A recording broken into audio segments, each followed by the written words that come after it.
Today we're taking a look at all the latest NHL trade and free agent rumors from around the entire league with a heavy focus on goaltenders, including a potential trade and a goaltending situation with the Vegas Golden Knights, Freddy Andersen of the Maple Leafs. We have an update on Darcy Kuemper in Arizona. We also have some updates on the Buffalo Sabres. Do they really have any untouchables? We have the answer to that. Plus we have several signings. Plus we have an update on the tragic news that broke out of Columbus yesterday as well. We'll discuss all the latest coming up next.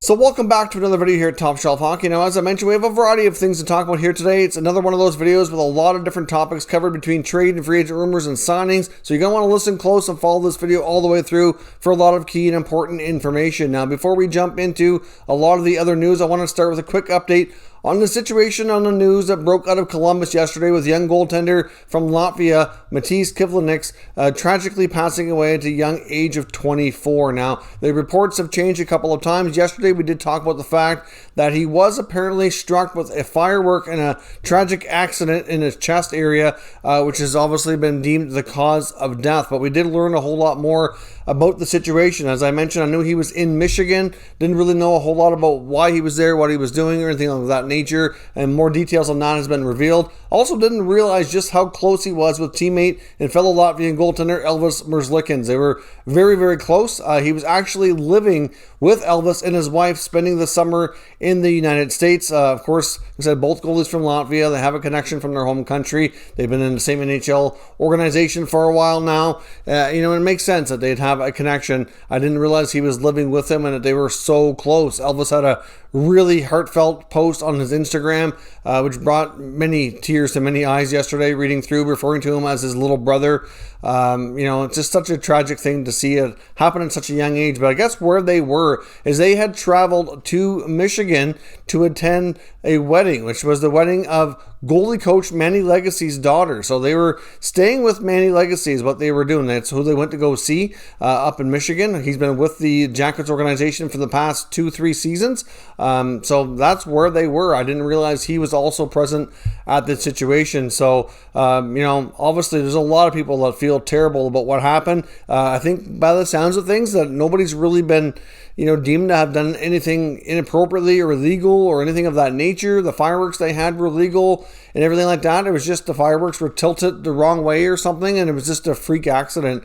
It seems to be what's taking place here. So with the tragic news that broke yesterday, I just wanted to update everybody on the some of the circumstances surrounding what happened there. And I do really think this is going to have an impact on the goaltending situation in Columbus this year. They were heavily rumored to be making a trade with Elvis possibly being one of the goalies to go. I'm not sure that they're going to be able to do that now. Obviously, their depth in the organization's been impacted, so there's that. But then you just got to factor in, the whole situation. Maybe Elvis will want a fresh start. I don't know, to be completely honest. This is tough to predict, but considering their goalie coach was present, Elvis was present, it's just even more dramatic if you were there and seen what went down. So we'll see what happens, and we'll keep them all in our thoughts and prayers as they deal with this very unfortunate and tragic situation.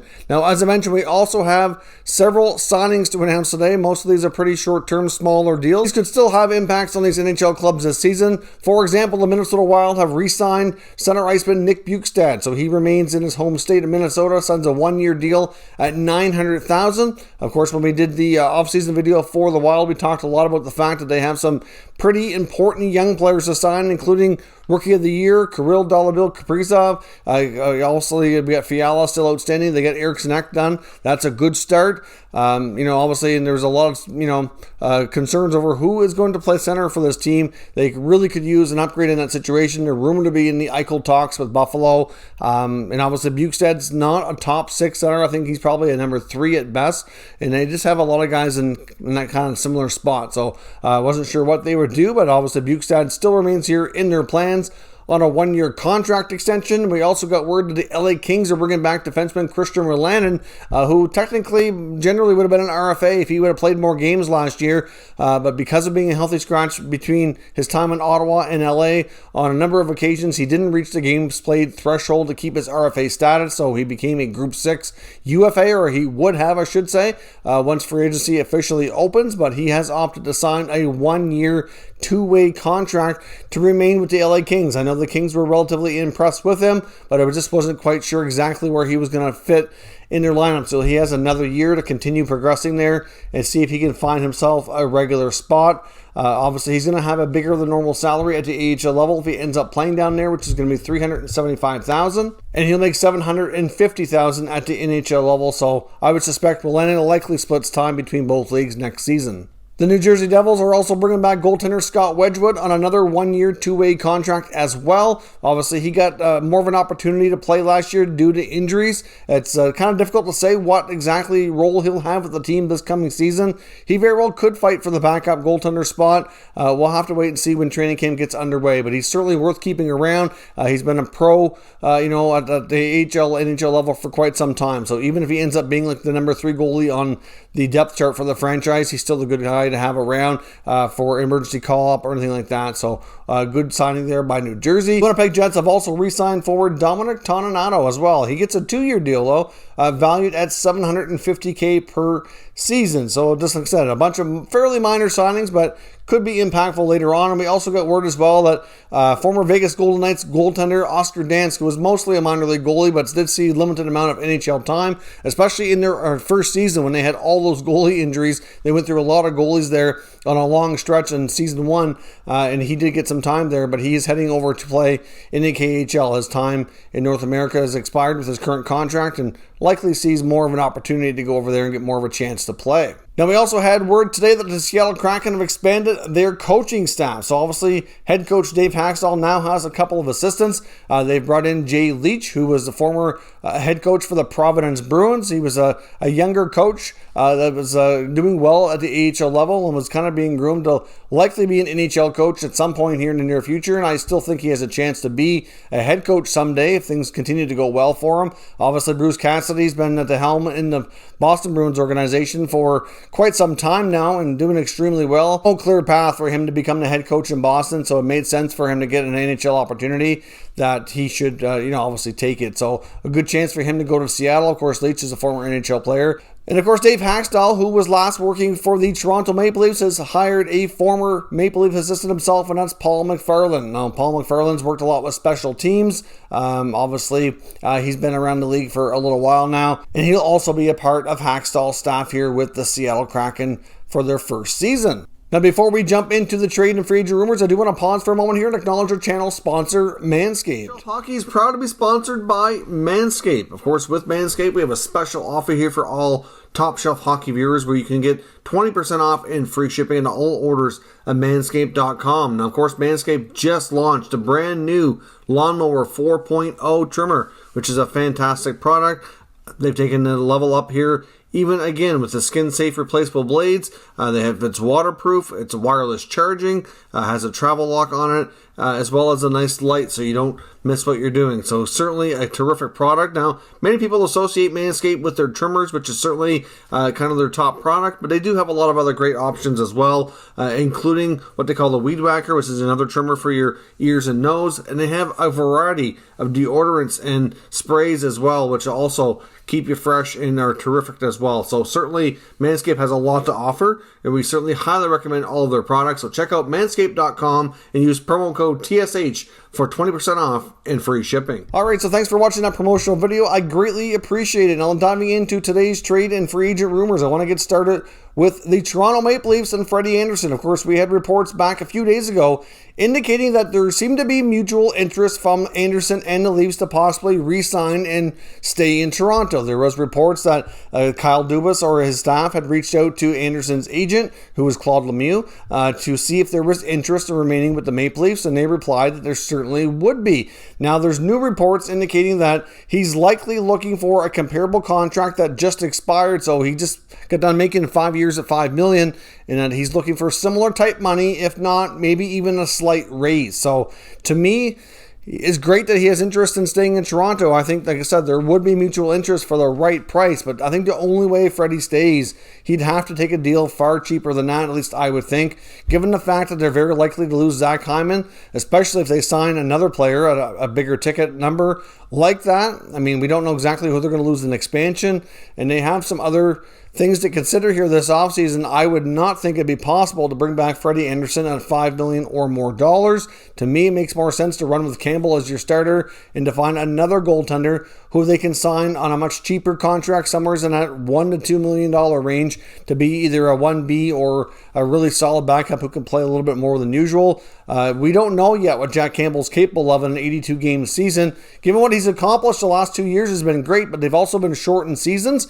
We don't know if he can carry like a 60-game workload and keep up the strong play that he's been providing to Maple Leafs. I mean, you like to think he can based on the sample you have, but it's still somewhat, and I stress somewhat, of an unproven commodity. So you kind of need to have, protect yourself and kind of look at the risk involved here. You want to have a decent goaltender who can play maybe 30, 35 games if need be. If Campbell gets hurt or he struggles, you need to have that backup who can play and give you some, good minutes there and pick up some wins. I mean, the one concern I'd have about Campbell is not even so much his play, but his ability to stay healthy, which is probably more of a concern at this point, given the number of injuries he's dealt with just in the last couple of years. I mean, none of them seem to be too significant on their own, but when you're struggling to stay healthy and you're missing a week here, a week there, a couple weeks here or there, it adds up, and certainly can impact a team if there's not a capable guy that can step in and help you get the win. So to me, based on these new reports, I really think it's a lot less likely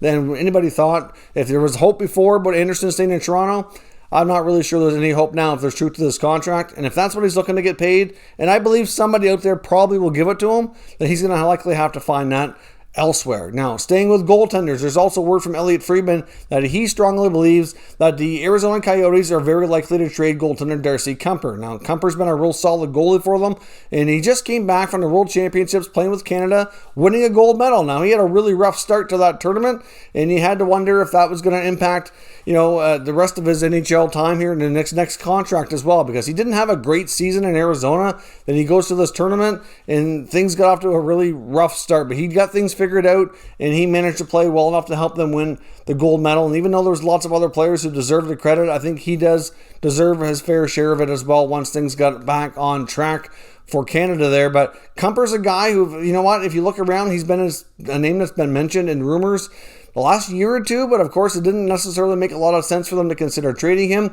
But if you look at the expansion draft right now coming up, they have Antti Raanta, who's a pending unrestricted free agent.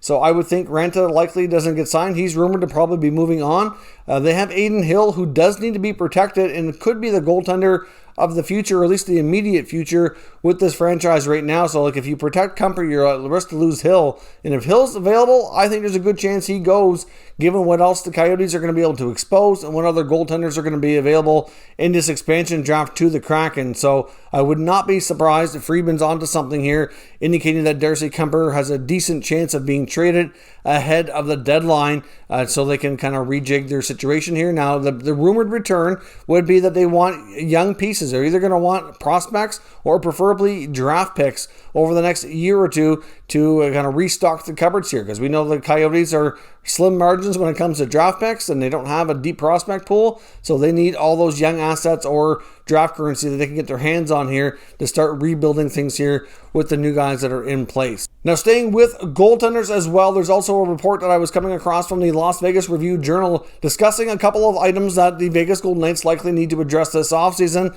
And again, their own local writers bringing up the fact that likely a goaltender is traded and they really need to address the power play. Now, they also cited information that the ownership, Bill Foley, is going to be having a meeting with his leaders on the team when it comes to the management side, so George McPhee, Kelly McCrimmon, to kind of make an off-season plan here. I believe it's sometime in the next couple of days, like later this week, and they're going to kind of lay out what they need to do. Now, I know last year it seemed like McPhee and McCrimmon were okay with trading Fleury if he brought back a good return and freed up the cap space that they needed, and Foley was totally against it. That's at least what was speculated. So I know Bill Foley said before he wants Fleury to remain there and retire as a Golden Knight, and that's all fine and dandy to have that much respect for him. I understand. He's a great goalie, an even better person, well-liked in the community. The main star player that they got in the expansion draft, that's become a big piece there. I understand the attraction. I understand why Foley feels the way he does, but you have to look at this more from the business side and not let yourself get too attached to players,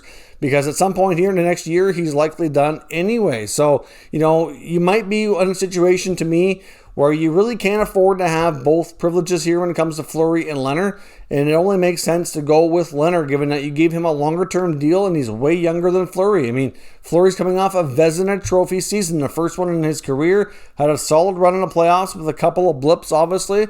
You know what, though? Like, I don't know. It's tough to trade players like this. I get it, but you need the space to make the necessary adjustments to get your team over the hump. As much as he loves Marc-Andre Fleury, I think he'd love a Stanley Cup even more. And I'm not saying that Fleury couldn't be a big help in helping them get there. Obviously, he could be, but they need other areas of the team addressed as well, and Robin Leonard has proven, and he's a very capable goaltender, being one of the top goalies in the league over the past 3 seasons. And I think it's more likely something we're going to see. Now, there's also reports out of Pittsburgh from Mark Madden, running for TribLive.com, indicates that he feels the Penguins should re-explore a Marc-Andre Fleury trade like they were last year, trying to get Fleury back to Pittsburgh. And if Vegas continues to be like they were last year, if Bill Foley gets involved and absolutely refuses to trade Fleury, maybe they should inquire about picking up Robin Leonard instead. One of those two goalies would be a terrific fit for Pittsburgh. Leonard would probably be even better given the fact he's signed longer and he's younger, as I've said before, but I would think they would be less likely to trade him. That's the whole point of bringing him in and giving him that contract, was to take over for Fleury.